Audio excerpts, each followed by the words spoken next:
Ating spokesperson ng Department of Health, ASEC Albert Domingo, joining us on the line. Good morning, ASEC!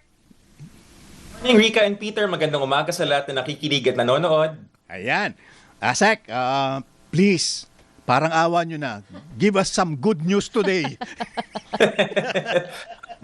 Opo, yun pong ating tinatawag na middle class. Kasama rin po ako dyan, no? Lahat narinig ko yung lead-in ni Rica. Talagang mga kumpanya talaga natin. Oo, masipag tayo. Kasama talaga yan. At parang out of recognition. 'Di ba? Out of recognition para dun sa ating hardworking middle class. Ang naging utos na ng Pangulo na kinonvey ni ES Recto, andun ako sa meeting na yun, napagpala tayong makasama. Ang sinabi, yung zero balance billing na successful, very successful para sa ating basic or ward accommodation. Tignan natin kung paano siya ipapa-expand, no? Papunta sa ating middle class. Linawin po natin na ang zero balance billing actually, kahit middle class ka, hindi ka bawal. Pwede kang pumunta doon. Pero naiintindihan natin na mas preferred kahit papano ng ating middle class na meron namang konting privacy. Tsaka dahil sila nga tayo, ang ating mga hard-earned pesos na kahit may konti man lang kumbaga distinction doon sa ating para sa ating privacy. So diyan po nanggaling yung panukala na yon at tinitignan natin ngayon yung structure. Baka naman yung semi-private, baka naman yung small private, depende sa kakayahan ng ating finances, ay pwedeng bigyan ng konting dagdag dun sa benefits. Ibig sabihin, Peter and Rica, halimbawa, yung case rate ngayon ay saklaw lamang mga 30 to 40% ng ating hospital bill kasi nasa small private tayo. Maaaring tumaas yun dun sa ating panukala. Opo. Asek Albert, I'm glad na binanggit po ninyo yan. Kasi yung pagiging, yung pagkakasakit, that is something very private di po ba? So, kung kaya din lang ng middle class, magpa-private room yan, di po ba?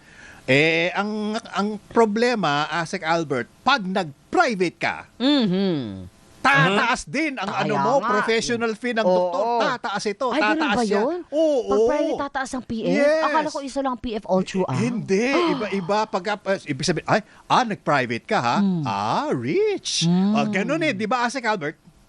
May ganun po, Peter. Hindi lang yung PF, pati yung mga singil sa laboratorio. Magtataka kayo yung complete blood count, no? Parang pag nag-iba ka ng kwarto, kapag medyo lumaki yung kwarto mo, parang mas mahal.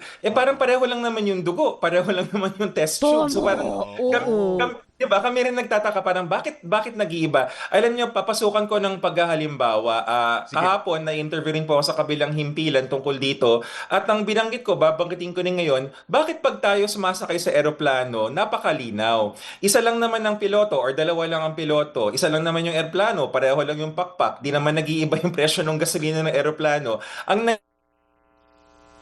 nag-iiba lang dapat ng presyo is yung amenities. Correct. Kung tayo ay nasa economy class, medyo rubbing elbows tayo dun sa ating mga katabi, mas mura yon.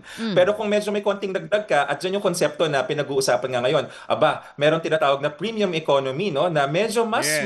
mas maano ng konti yung legroom, yung recline, mas maano ng konti, may kurtina na ganyan, mas Yes. konti kayo. Pero kung talagang gusto mo maglabas ng pera at wala makakapigil sa iyong wallet, di punta ka sa business class. Ayun talaga, kahit humiga ka. Yun yung gusto naming gawin na paghahalimbawa. Pero ang sweldo ng piloto or doktor, ang bayad dun sa eroplano or operating room, dapat pareho lang. Magandang ehemplo yan. Opo, Patas lang. it's all about comfort and privacy. Di ba? Yes. Yun ang Yes. sinusundan na panuntunan sa eroplano. Oo, pero Exactly. tama ka, kung halimbawang merong CBC, oy, bakit naman tataas yung CBC na singil mo sa akin kung ako nasa private room? Pati yung gamot, Peter, tumataas rin. Napansin namin yun eh. Parang, teka muna, bakit yung paracetamol para sa lagnat, parehong brand, parehong generic name, parang tila dumadagdag ng konting halaga pa nag-iiba. So yan ang tinatawag na pricing, no, sa loob ng ospital. Kailangan makita rin yan. Tapos, ang itataas na benepisyo doon sa panig ng PhilHealth, yung para doon sa amenities, na naiintindihan naman ho ng PhilHealth na ang mga ospital, syempre, kung maglalaan sila ng spasyo, parang eroplano nga, kung kakain ka ng mas malaking spasyo para sa privacy edi hindi siya makakapasok ng ibang pasyente. It is still a business, so dapat magre-recover ng costs yun. Doon natin sasaluhin.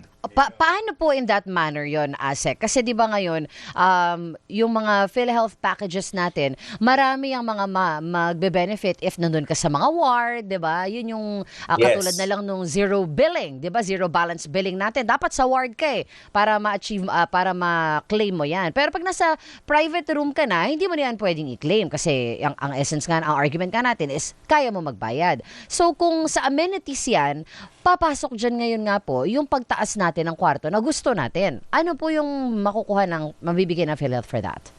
Yan. Ang tinitignan ngayon ng PhilHealth, ang pinapaaral sa ating actuary is hanggang saan yung room rate na kayang sagutin ng PhilHealth. Siyempre, kahit papano, marami rin tayong middle class. Ang sabi nga nila ngayon is mukhang emerging na yung middle class ng Pilipinas, no, sa economic development, which means in actuarial terms, sa bilangan ng pera, kung ilalabas tong package na to, kailangan lahat tayo ay pwede mag-benefit. Hindi yung hindi yung pipili ka lang ng palakasan, si ganito, si ganyan, which means titignan natin ngayon ano yung room rate na kaya. Now, admittedly, ulitin ko, no, medyo ito yung complicated Yung basic package, yung sweldo ng doktor, yung bayad dun sa OR, yung bayad dun sa gamot, bayad sa laboratorio, dapat hindi tumataas yun. Ang tataas lang dito is para dun sa ating amenities. Malinaw yan. Now, as to gaano kataas, yun ang pinag-aaralan ngayon. Magkakaroon pa rin yan ng element ng copay. Depende kasi sa ospital. Ngayon, mas madali yan, Rika and Peter, kung lahat ng ospital ay papayag sana na meron ba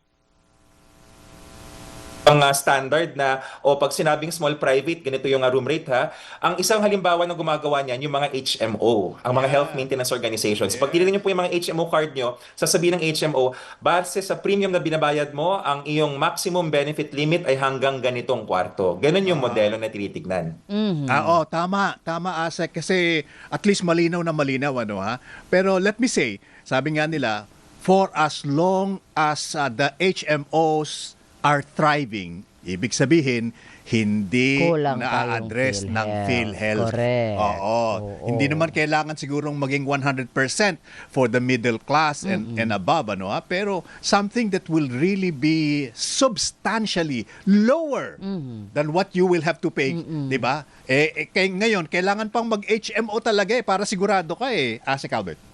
Mabuti na tanong mo yan, Peter, kaya love ko kayong dalawa pagka nakasalang ako sa inyo Kasi, ang naiisip ngayon, naririnig namin, medyo kinakabahan yung mga HMO na hala, kapag ang PhilHealth ay nag-operate na parang HMO, which is essentially yung pinag-uusapan natin, edi parang baka mamaya maging kompetisyon na tapos maglalaban-laban, mahihirapan sila. Sa lahat po ng mga HMO na nakikinig, hindi naman po mawawalan ng silbi ang HMO. Kailangan lang po mag-iba na ngayon yung benepisyo ninyo. Ibig sabihin, mas magiging competitive dapat kayo, yung premium na binabayad sa inyo ay dapat mas mataas na antas. Kasi ang gagawin ng PhilHealth, sasagutin na niya yung up to a basic, hindi pala basic, up to a semi-private, no, or even small private, depending on the premiums. Pero yung HMO, meron pa ring space kasi malay nyo, meron pa ring middle class na hindi kontento sa small private. Gusto niya may sofa dun sa large private. So dun natataas ngayon yung market na sinasabi ng HMOs. And another reminder din, marami po akong mga kaibigan, mga kaklaseng mga doktor, hindi naman nila lahat, no, pero tila, di umano, ang mga HMO mababa daw magbayad sa mga doktor. So you have to work better now kasi pag ang PhilHealth ay pumasok at nag-improve sa mga rates ng ganyan, mas maganda ang kompetisyon. Akala ko sasabihin ni Asek, HMO, manginig na kayo. Di ba pala? You still work together. Last na lang, Asek, before we let you go. Is there a possibility na ang PhilHealth ay magkaroon ng opportunity wherein we can put in additional savings on top of our premium, tapos mabibigyan tayo ng added benefits? Katulad na lang doon sa SSS. Kasi ako'y naguhulog buwan-buwan ng aking premium, di po ba, para pag ako'y nag-retire, meron akong makukuha.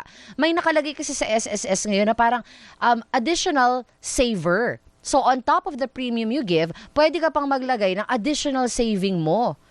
Pwede bang magkaroon ng ganun sa PhilHealth? Pwede, Rika. Ang tawag po namin dyan is PhilHealth Plus. Kasama yan dun sa pinaprioritize. So, yung kaninang pinag-usapan natin, parang applies to all yun, no? Now, kung meron pa tayong mga kababayan na willing naman na magdagdag, at ito halimbawa, sa amin pong mga government employees, kasi meron kaming uniform na 7,000 per year na parang pangbayad para sa HMO. Pero syempre sabi nga ng mga kapwa government employees ko, meron bang HMO na tumatanggap ng ganong kaliit?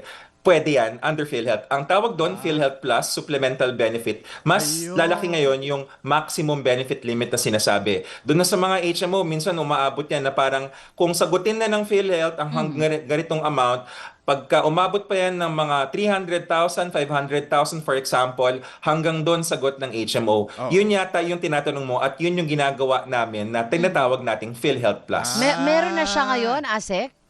Wala pa. Wait lang. Oo, akala ko meron na eh. Iniisip ko na. Tatawag na ako eh. Oo, sabi ko lalagay ko na sa budget ko yan monthly. Di ba? Yung gano'n. Oo, Parang napakagandang ano niyan.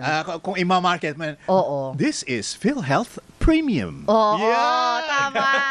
Additional lang tayo for more benefits. More Asek, benefits, less headaches. Ganon. tama. Asek, as always, salamat sa panahon. We're hoping to talk to you again soon po. Always happy to be with you, Rika and Peter. Good morning sa lahat ng mga kapamilya. Ay, salamat po.